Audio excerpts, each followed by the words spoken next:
நாம் இங்கே நிற்கின்ற இந்த இடம் வரலாற்று சிறப்புமிக்க இடம். நம்முடைய அமைச்சருக்கு நிறைய விஷயங்களை நாம் சொல்ல வேண்டியதாக இருக்கிறது.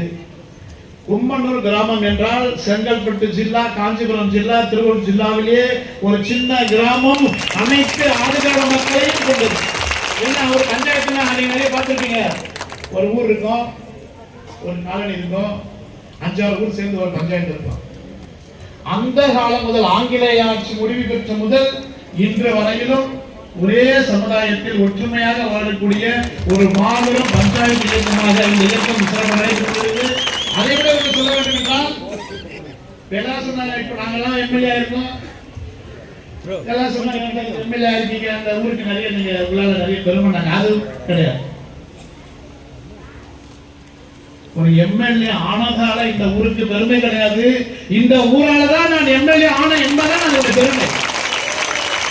ஏனென்றால் எனக்கு முன்னாடி என்னன்னா அந்த நாசர்களுக்கு தெரியும், அதை விட அந்த சுதந்திரம் நல்லா தெரியும். கும்மனூர் ஊராட்சி காங்கிரஸ் பேர் இயக்கம் வலுவாக இருக்கக்கூடிய ஒரு ஊராட்சி. எந்த மாறுபட்ட கருத்தும் கிடையாது. ஏனென்றால் காங்கிரஸ் கட்சியை விட ஆதரவு மக்களுக்கு அரணாக நல்லது செய்யக்கூடிய கட்சி தேசிய அளவில் எந்த கட்சியும் நீங்கள் சொல்ல முடியாது.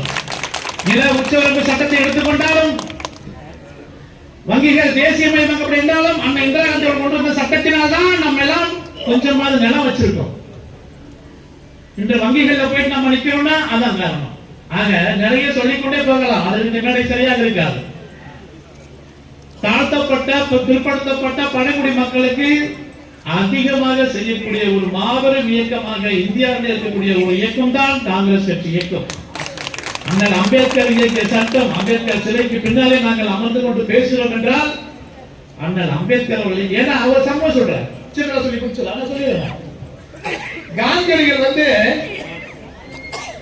ஜவஹர்லால் நேரு அம்பேத்கர் தான் இந்த சட்டத்தை இயற்ற வேண்டும் என்று அடித்தளமா சொல்றார். அதற்கு காந்தியடிகள் மறுப்பு தெரிவிக்கிறார். காங்கிரஸ் கட்சியில் அவருக்கு எதிர்ப்பு நிறைய இருக்கு. அம்பேத்கர் சட்டத்தை கூடாது, ஆனால் நேரு அவர்கள் அம்பேத்கர் தான் சட்டத்தை இயற்ற வேண்டும் என்று சொல்கிறார்.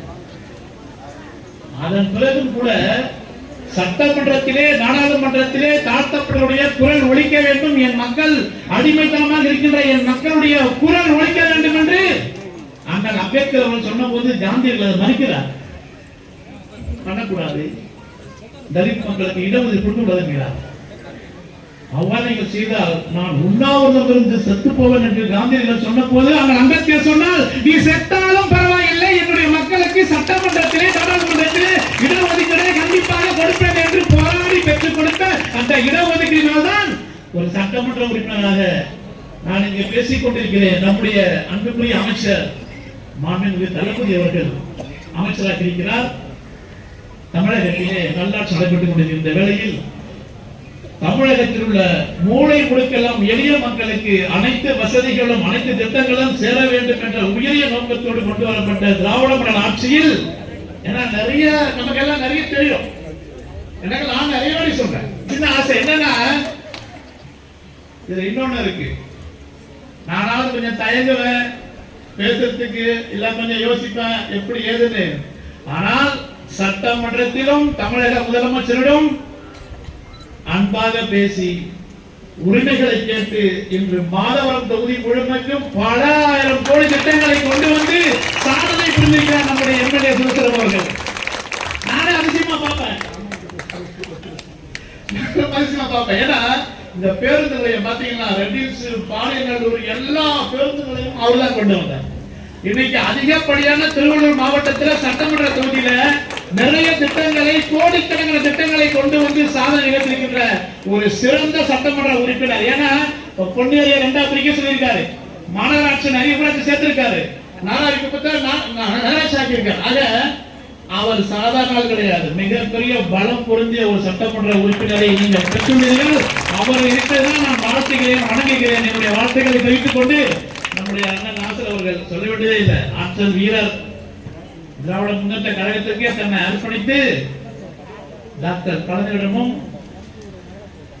தளபதி அவரிடம் மிகப்பெரிய அன்பை பெற்றவர். ஏன்னா நிறைய நமக்கு சொல்லியிருக்கோம், கோபம் இருக்கும் இடத்தில் தான் என்ன இருக்கும், அன்பு இருக்கும்.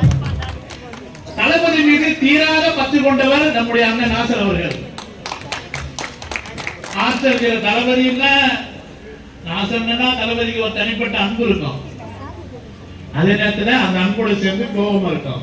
கோபத்தை காட்டக்கூடியதும் அன்பை காட்டக்கூடியதும் யார்கிட்ட காட்ட முடியும்? தங்களுடைய நெருங்கியவர்கள் மட்டும் தான் காட்ட முடியும். அப்பேற்பட்ட ஒரு திறமையாக ஒரு செயல்படக்கூடிய ஒரு மாபெரும் ஒரு அமைச்சர் நம்முடைய மாவட்டத்தில் கிடைத்திருக்கிற ஒரு மிகப்பெரிய ஒரு நல்ல அமைச்சர். அவரை நான் பாராட்டுகிறேன், வாழ்த்துகிறேன். அதே போல சட்டமன்றத்திலே என்னுடைய அமைச்சர், நம்முடைய அமைச்சர், ஆயுத நலத்துறை அமைச்சர் எழுந்து பேசினார் என்றால் நமக்கெல்லாம் புல்லரிக்கணும். எனக்கெல்லாம் அப்படிதான் ஆட்சி வரும். முதலமைச்சர் அவர் பேசும்போது அண்ணல் அம்பேத்கரை பற்றி அவர் அறிமுறை பேசும்போது நான் வியந்து போனேன்.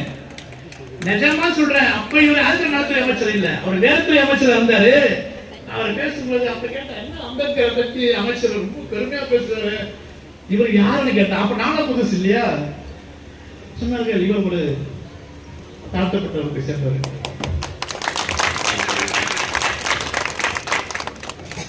நம்ம சும்மா பேசுவோம்ல, என்னன்னா தாழ்த்தப்பட்டவங்க நம்மளாம் கற்பதங்க இருப்பாங்க, இவர் என்ன இப்படி இருக்காரு, உண்மையை நாங்க பக்கத்தில் பேசிக்கணும். இவர் வந்து இல்லையா. ஆனால் அண்ணன் அம்பேத்கரை பற்றி ஒரு அறிமுறை நிகழ்த்தினார் என்பது லேசிலிருந்து போய் மனதிற்கு மிகவும் இதமாக இருந்தது. மாண்புமிகு தளபதி அவர்கள் எப்பேற்பட்ட ஒரு நபரை இந்த துறையுடைய அமைச்சராக நியமித்திருக்கிறார். அவர் வாழ்க, அவர் பெயர் வாழ்க, அவர் சிறப்பு வாழ்க.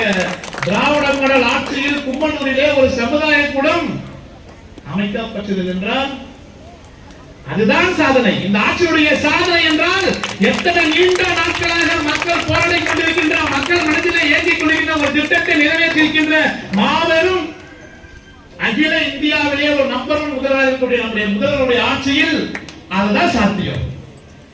வேளாண் சொன்னாங்க, ரோடு போட்டேன், தண்ணி போட்டேன், எல்லாம் போட்டேன், எல்லாம் ஓகே, அது எல்லாரும் பண்றது. ஆனால் இந்த எளிய மக்களுக்கு ஒரு சமுதாய கூடத்தை அமைத்து அவருடைய சுமையை குறைத்துள்ள உங்களை, இந்த ஆட்சியை, மாண்புமிகு தமிழக முதல்வரை காங்கிரஸ் கட்சியின் சார்பாக வாழ்த்தி விடைபெறுகிறேன். நன்றி, வணக்கம்.